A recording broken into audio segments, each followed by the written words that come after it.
The smell of my burned daughter's teddy bear still clung to my robes the morning Constance Whitmore walked into my courtroom, like she owned it.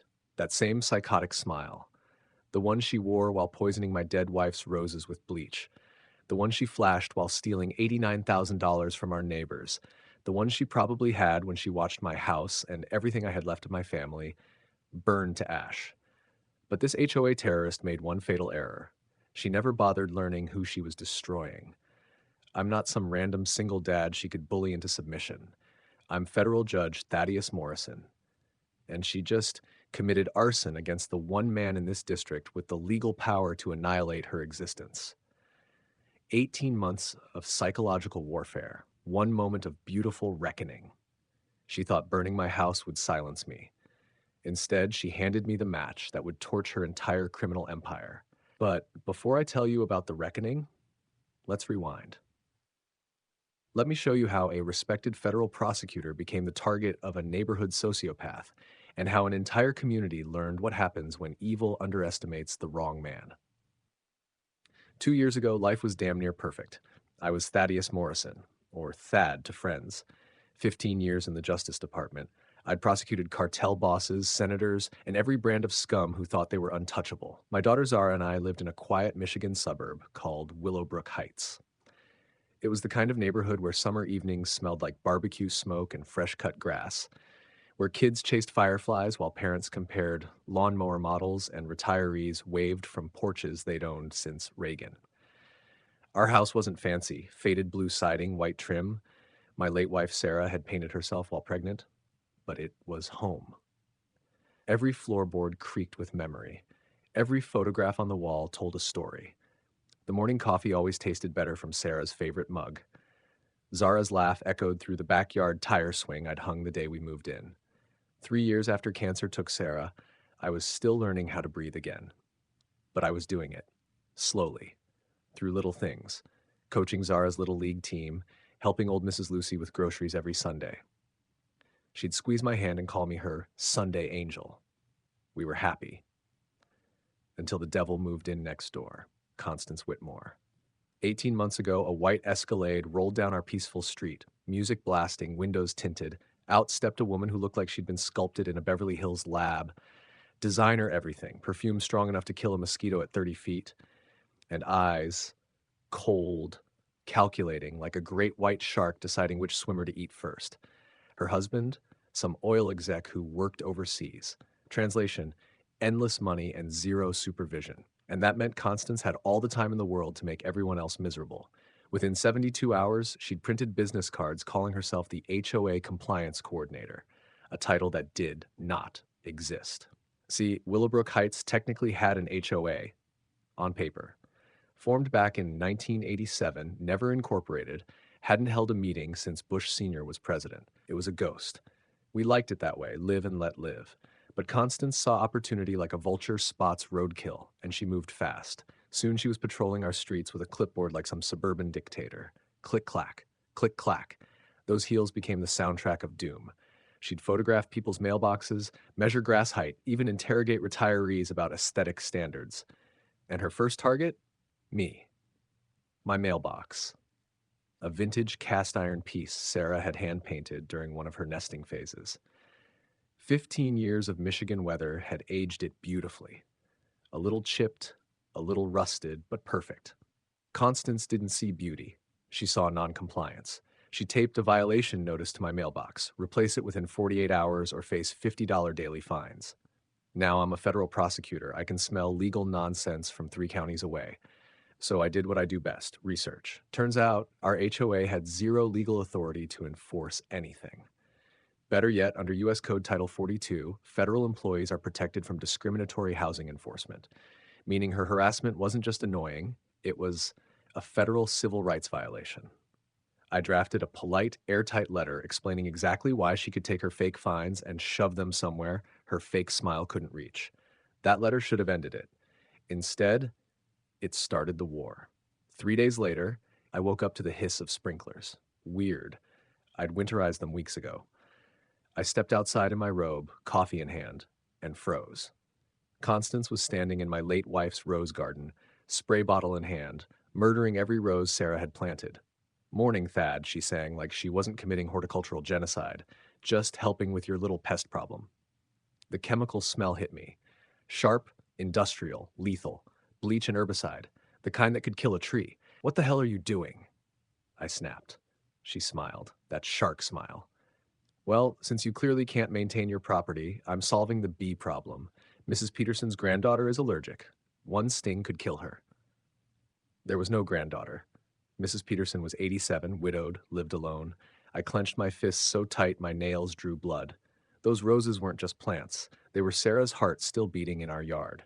Before she died, she'd made me promise to keep them alive. There's no bee problem, I managed through gritted teeth. Oh, but there is, Constance cooed. I filed a complaint with County Health. You'll be hearing from them soon. Then she finished her slaughter, packed up her bleach, and walked away. That night, under the pale moonlight, I watched those roses curl and blacken, and I made a vow. This wasn't about roses anymore. It was about war. The next morning, I called in sick. Spent 12 hours installing a full security system, 6 cameras, motion sensors, night vision, cloud backup, every inch of my property covered. I knew predators like Constance never stopped. They escalated, and I was right. 3 nights later, 2:47 a.m., my phone buzzed with motion alerts. I opened the feed, and there she was, dressed head to toe in black, creeping through my backyard like a suburban commando, bleach in one hand, stack of papers in the other. She poured bleach on the roots of what was left of Sarah's roses, then placed fake HOA violation notices under decorative rocks. She'd forged signatures, including Mrs. Lucy's. Mrs. Lucy, who could barely write her own name. It was perfect evidence. Video, timestamps, motive, everything. A prosecutor's dream. The next morning, I walked into the police station with a folder that could have taken her down in 24 hours. I sat across from Sergeant Rick Bellows, the same man who used to eat hot dogs at our block parties. Look, Mr. Morrison, he said, pushing my folder back without opening it. Mrs. Whitmore is a pillar of the community, church volunteer, school fundraiser. You sure you're not having some adjustment issues since your wife passed? That was the moment I realized something far darker was happening. Constance hadn't just poisoned my roses. She'd poisoned the entire system. 3 weeks later, she went after my family. It was Zara's birthday. My sister Rebecca had driven 12 hours from Portland, her first visit since Sarah's funeral. We stayed up late assembling Zara's new bike. There was laughter, oil, lavender perfume. For one night, life felt normal again. At 6:15 the next morning, pounding on the front door jolted me awake. Zara screamed from her room, "Daddy, someone's stealing out Becca's car." I ran outside barefoot. A tow truck was winching her old Honda Civic onto its flatbed. "What the hell are you doing?" I shouted.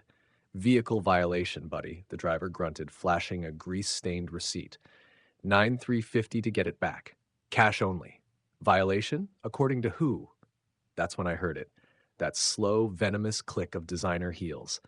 "Morning, Thad," she purred, stepping from behind the tow truck, clipboard in hand. "Terribly sorry about the confusion, but community standards must be maintained." She waved a glossy flyer like a magician showing a card trick. New overnight parking restrictions. Hand-delivered notices to every responsible homeowner. I snatched it. Fake logos, fake seals, fake everything. Claimed any overnight vehicle without residential designation would be towed. She'd even classified Rebecca's Civic as a commercial vehicle because of a dent near the license plate. "This is my sister's car. She's visiting family," I snapped. "Commercial-grade damage indicates business usage," Constance replied sweetly. "Plus, extended guest parking creates safety hazards and affects property valuations." Behind her, the tow truck roared to life. Then I saw it.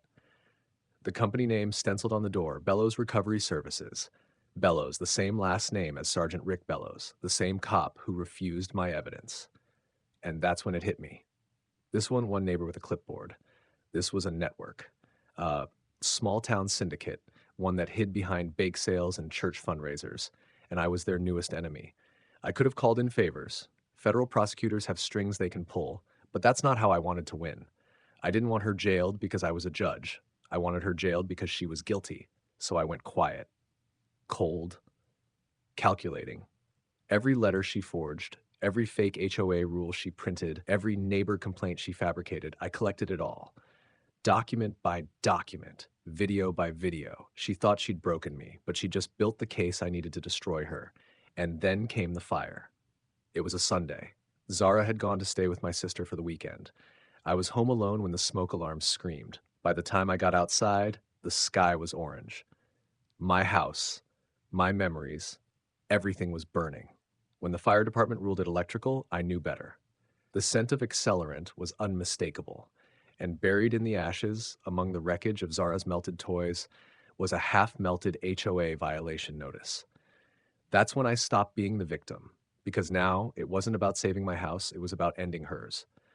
Constance Whitmore thought she'd silenced me with fire, but all she did was light the fuse to her own destruction. She didn't know that a federal judge doesn't just know the law, he is the law. And when justice burns hot enough, it doesn't stop until everything corrupt turns to ash. What would you do if someone burned down everything you loved and handed you the legal power to destroy them completely? Would you show mercy, or would you make sure their empire collapsed, brick by brick, until their own lies buried them alive? Because for me, the reckoning had only just begun. They thought fear would silence us. They thought intimidation, fake fines, and threats would keep us small, compliant, invisible. But they forgot something. You can't intimidate someone who's already lost everything that mattered. It started with whispers. Neighbors too scared to look me in the eye, doors that closed just a little too fast, phone calls that cut off mid-sentence. Everyone in Willowbrook Heights knew something was wrong. They just didn't know how deep the rot went. And that's where I came in. Federal prosecutor, widower, father, and the last man Constance should have tried to destroy. When the first reports came in, elderly residents getting fee notices that didn't exist, immigrant families being blackmailed with deportation, I didn't see a homeowners association dispute. I saw organized crime. Constance wasn't just another petty tyrant running a neighborhood scam. She was running a criminal empire in broad daylight, and she was smart enough to weaponize people's fears of poverty, of deportation, of losing their kids to keep them quiet. But fear is a funny thing. Push hard enough and it flips. It becomes fury. So that Saturday, I baked a batch of cookies, chocolate chip, still warm, and walked to Mrs. Lucy's house. Not because I thought cookies could fix corruption, but because trust starts small. Her face was lined with years of worry when she opened the door. "I don't want trouble, Mr. Morrison," she said. "She told me if I don't pay, she'll call immigration on my grandson." That's when I knew. This wasn't extortion. This was terrorism. Because Mrs. Lucy's grandson, Tommy, wasn't undocumented. He was a decorated Marine veteran, and Constance had been threatening him. I sat with her for an hour, explaining the law, the scam, and the power she didn't know she had. By the time I left, Mrs. Lucy had stopped trembling. She was ready to fight back. By Sunday evening, I'd knocked on 17 more doors, 17 homes, 17 stories of fear, each one the same. Fake assessments, bogus violations, impossible fines, families skipping meals to pay for maintenance that never happened, elderly residents cashing retirement checks to avoid legal action, single mothers being blackmailed by fake inspectors. And in every house, I saw the same eyes, weary, afraid, but desperate for hope. Then came Marcus Rodriguez, a young father, hand shaking, voice cracking as he told me the story that broke me. She said if I didn't pay the pool maintenance fee, she'd report me to CPS for unsafe living conditions. He looked down, ashamed. "My wife and I have been eating ramen for months to afford it." There was no pool. There had never been a pool. By that night, I had a case file that could make any federal prosecutor salivate. 17 witnesses, dozens of fake invoices, thousands in illegal fees. But paperwork wasn't enough. To bring down Constance, I needed proof, real-time evidence. That's when I called Detective Luis Mendoza. State Police Public Corruption Unit, a man who'd made a career hunting dirty cops. When I mentioned Sergeant Rick Bellows, Mendoza's tone changed. "We've been watching him for months," he said. "If he's protecting Constance, we've got probable cause for surveillance." Within 72 hours, wiretaps were active. Hidden cameras installed, phones monitored, every word, every threat, every payment recorded. Then, one afternoon, the breakthrough hit. A forensic accountant found a company name buried inside Constance's bank records. Willowbrook Community Services. Her secret weapon. She'd created a fake property management company to launder everything. Fake landscaping, fake pool upkeep, fake community events. The invoices looked professional, convincing enough for people to assume someone else had approved them. It was genius level fraud. And her greed made it even better. We found text messages that blew everything open. She'd written, "Target the single parents and old people first. They're too scared or too stupid to fight back. Once they start paying, we hit everyone else." But the worst part? She'd been researching me. Hours of browser history about my family, my late wife Sarah, my daughter Zara, even my court schedule. She'd Googled how to make a federal prosecutor look unstable custody hearing. That wasn't harassment, that was psychological warfare. By Friday, our case was ready. Mail fraud, wire fraud, racketeering, civil rights violations, 23 victims ready to testify, 6 months of recordings, a mountain of evidence so airtight even her lawyer would suffocate under it. All we had to do was wait. But Constance must have sensed it, because 3 weeks later, everything escalated. It started with the smell of smoke, not from fire, but from the cigarette left burning on my kitchen table. When I came home, the front door was cracked open. Zara was behind me, clutching my hand. Every instinct screamed danger, drawers overturned, papers scattered, but nothing stolen. This wasn't a robbery, it was a message. On the table sat a manila envelope, stamped evidence of judicial misconduct. Inside, forged bank statements showing bribes, doctored emails, photos of me talking to defendants, captions implying I was being paid off, and the pièce de résistance, a letter typed on federal courthouse letterhead, signed with my name, threatening Constance. It was brilliant, terrifyingly convincing. But she'd made two fatal errors. First, the date. The letter claimed to be written the same day I was testifying before Congress, live on C-SPAN. Second, the language. A prosecutor doesn't use phrases like, "I'll personally see you ruined." It was too theatrical, too Constance. And then came the nail in her coffin. FBI surveillance footage, Derek Whitmore, her right-hand thug, breaking into my house while she sat outside in her car, coaching him through a Bluetooth earpiece. Plant it on the table, make sure he touches it, we want his prints.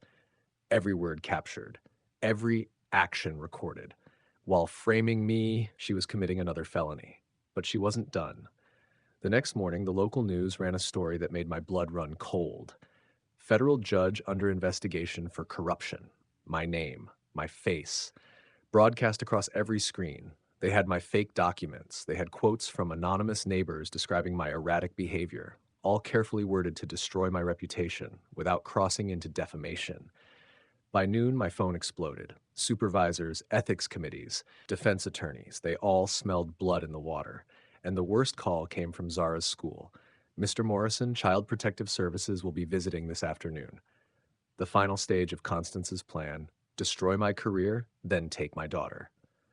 When CPS investigator Janet Mills arrived, she looked exhausted, like she'd seen this play before. She went through the motions, inspected the house, checked the fridge, talked to Zara, and finally, she sighed. "Mr. Morrison, whoever called this in wanted to hurt you. I'm closing this case as unfounded, but be careful. People like this, they don't stop until they get what they want." That night, when Zara finally fell asleep, I stared at the surveillance photos. Constance smirking in her car, Derek taking orders. Blueprints for what she called Phase 3. The intercepted messages chilled me to the bone. Permanent solutions to neighborhood problems. I called Agent Torres. "We need to move," I said. "She's escalating. This won't end with paperwork." "How long do you think we have?" I looked at the photo, Constance's cold smile. "Not long enough." The fire came 3 days later. Tuesday afternoon, I was in court mid-cross-examination when my phone buzzed. House fire at 847 Maple Street, fire department responding. My address. I dropped everything. Didn't wait for permission. Didn't care about protocol. I broke every traffic law on the way home. 3 blocks out, I could already smell it, the thick chemical tang of accelerant. Fire trucks lined the street. Neighbors huddled on the sidewalks, faces lit by red flashing lights. And there on Mrs. Lucy's lawn was Zara, soot on her cheeks, tears cutting through the ash. "Daddy!" She ran into my arms, shaking uncontrollably. I got home from school and the house was smoking. Mrs. Lucy called 911. Behind her, the only home we'd ever known was burning. Every memory, every photo, every trace of Sarah. Gone. Fire Marshal Davidson met me at the tape. "Started in the basement," he said quietly. "Accelerant used. Looks like arson." He didn't have to say more. We both knew who'd done it, and we both knew it wasn't over. Because when desperate people lose control, when their lives begin to collapse, they don't just surrender, they ignite. And somewhere in the smoke and chaos of that night, I realized something terrifying. Constance wasn't running anymore. She was preparing for war. What she didn't know was that I was done playing defense. Because sometimes the only way to end a nightmare is to become the thing the monster fears most. And when the fire died and the ash settled, I wasn't just a prosecutor anymore. I was the reckoning she'd been running from. The question wasn't if she'd burn for what she'd done, it was how soon. And when that day came, I made sure she heard the sirens before the handcuffs. Powerful cinematic voice, low and deliberate tone. They said it was just a fire. But the truth burned far deeper than wood or walls ever could. Because this wasn't an accident, it was war. The moment ATF Special Agent Monica Rodriguez stepped onto the property, everything changed. She wasn't here for a simple investigation. She was here for a takedown. Her team swept through the ruins of what used to be our home, boots crunching over ash, cameras flashing under the cold glow of forensic lights. In less than 2 hours, they had uncovered what no one wanted to believe: evidence of professional accelerant placement, timer devices, and something far worse: footage. On Mrs. Lucy's doorbell camera, timestamped 1:47 p.m., stood Derek Whitmore, our neighbor's cousin, walking into our house with a duffel bag that looked way too heavy for anything innocent. Rodriguez looked at me, half a smirk on her face as she played the footage again. "Your neighbor's cousin," she said, "isn't the brightest criminal we've seen. He left fingerprints on the accelerant containers, dropped his driver's license in your basement, and, get this, used his own credit card to buy the timer devices at Home Depot yesterday." By 8 that night, Derek was in federal custody. And by 8:05, he was singing like a canary, pouring out every dark secret to save himself from terrorism charges. His confession, it would have been funny if it hadn't been describing the destruction of my family's life. He told them everything about Constance Whitmore, our self-appointed queen of the neighborhood, about how she'd convinced him that burning my home down was just justice. She said the judge was trying to destroy her with fake investigations. Derek stammered in the interrogation video. She told me if we burned his house, he'd be too busy with insurance companies to keep harassing her. She promised me 10 grand from the HOA fees she'd been collecting. But that was only the beginning, because what the feds found next was damning beyond belief. Federal wiretaps had been running on Constance's phone for weeks, and just 3 hours before the fire, she'd had a little chat with Derek. A chat that would become the centerpiece of her destruction. Her voice crackled through FBI recording equipment like a villain reading her own indictment. "Make sure you use enough accelerant to destroy everything," she said. "Start with the basement, then the kitchen. That's where he keeps his legal files. I want 18 months of his work against me turned to ash." And when Derek asked, "What if someone gets hurt?" she didn't even pause. "The kids are at school. He's at court. But even if someone does get hurt, they brought it on themselves." That was the moment it stopped being arson. That was the moment it became attempted murder under federal terrorism statutes. By the time Special Agent Torres arrived, Derek was already being loaded into a federal van. His confession was complete, his loyalty shattered, and his freedom gone. Torres looked at me and said, "We've got enough to put both of them away for life. Conspiracy, terrorism, targeting a federal employee. The U.S. Attorney is calling this the easiest federal prosecution he's seen in 20 years. And at 11:30 p.m., I witnessed a sight I will never forget. A convoy of federal vehicles rolled into Willowbrook Heights, lights flashing, engines humming like thunder. It wasn't just an arrest. It was a siege. From Mrs. Lucy's living room window, we watched tactical agents surround Constance's house with enough firepower to invade a small country. There she was, dragged out in handcuffs, designer pajamas, perfect makeup, that arrogant smirk she wore like a crown, finally gone, replaced by a look of raw, undeniable fear. The last thing she saw before being shoved into the federal transport van was me, standing in the yard, holding my daughter close, watching justice arrive, wearing badges and Kevlar. But this was only the beginning. 6 months later came the day I dreamed of since finding her pouring poison into Sarah's roses. The case that would become a national obsession: United States v. Constance Whitmore and Derek Whitmore. Federal court, full media circus. I couldn't prosecute. I had to recuse myself. But Judge Patricia Hernandez took the bench. And if you know her name, you already know what that means. 2 decades on the federal bench, no tolerance for manipulators, and a special hatred for anyone who preyed on families. By the time Constance's trial began, the courthouse steps were swarming. News crews from 3 states. Headlines screamed, "HOA Queen faces federal terrorism charges." It was everywhere: social media, morning shows, national headlines. People called her the suburban dictator. Inside, every seat was taken. Mrs. Lucy sat in the front row, dressed in her Sunday best, glowing with satisfaction. Marcus and his wife sat hand in hand, free from the financial chokehold Constance had held over them for years. All around me, 23 families who had suffered under her reign, waited to see justice unfold.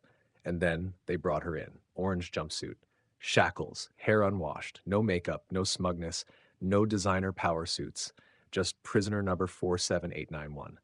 The transformation was beautiful. Her eyes darted across the gallery, searching for sympathy, but every face she met was one of her victims. And when her gaze locked on mine, all color drained from her face, because for the first time, she wasn't in control. Federal prosecutor Amanda Walsh began the case like a surgeon. Every piece of evidence, precise, devastating. Wiretaps, surveillance footage, bank records. A trail of crimes that painted Constance not as a community leader, but as a sociopathic tyrant. And then came the moment that broke her. Walsh played the wiretapped call. Constance's voice filled the courtroom again. "Make sure you use enough accelerant to destroy everything. I want his work turned to ash. Even if someone gets hurt, they brought it on themselves." The silence that followed was electric. Jurors flinched. Reporters gasped. Even her own lawyer looked like he wanted to disappear under the defense table. When the recording ended, Judge Hernandez leaned forward, her voice cold and sharp. "Mrs. Whitmore, you discussed burning down a family's home with full knowledge a 12-year-old child might be inside. Do you have anything to say about that?" Her attorney whispered frantically, probably begging her to shut up. But arrogance doesn't go quietly. She stood, chains clinking, and delivered the most self-destructive words in courtroom history. "Your Honor," she said, "I was protecting our neighborhood from someone who refused to follow community standards. Mr. Guy Morrison thought being a federal employee made him special. Someone had to teach him accountability." The room erupted. Gasps, pens scratching, cameras clicking. She had just confessed to everything. Judge Hernandez didn't hesitate. Her tone was ice. "Mrs. Whitmore, you just confessed to federal terrorism charges while showing zero remorse for nearly killing a child. You terrorized an entire neighborhood. You stole hundreds of thousands from working families. You committed arson with disregard for human life." Then, 3 words that silenced the world. 15 years, no parole. And just like that, the suburban tyrant fell. Derek, for his cooperation, got 8 years. Both ordered to pay $473,000 in restitution to the people they'd victimized. The gallery broke into applause, tears, relief, vindication. When they turned to escort Constance away, she looked back one last time, searching maybe for pity. But all she saw was me, standing beside my daughter Zara, watching the end of her empire. 2 years later, I sit in the rebuilt kitchen of a home that rose from her ashes. The smell of fresh coffee, the sound of Zara practicing her driving in the driveway where this nightmare began. Our new home is stronger than ever. Steel, concrete, hope. Out front, Sarah's roses bloom again. Not just hers. Roses planted by every family Constance hurt. Mrs. Lucy tends to them every morning, her hands steady, her spirit unbroken. In the backyard, Zara swings her baseball bat, training for varsity tryouts. Her laughter echoes off the walls, a sound that reminds me what survival truly means. But what happened in Willowbrook Heights didn't just rebuild a home. It rebuilt a community. 6 months after the trial, we formed a legitimate HOA, transparent, accountable, incorruptible. Bylaws drafted by constitutional lawyers, every expense published publicly. No more lies, no more tyranny. Property values soared 40%. Families flocked to live here, not for the houses, but for the story. The story of a neighborhood that fought back and won. The recovered for $73,000 created miracles.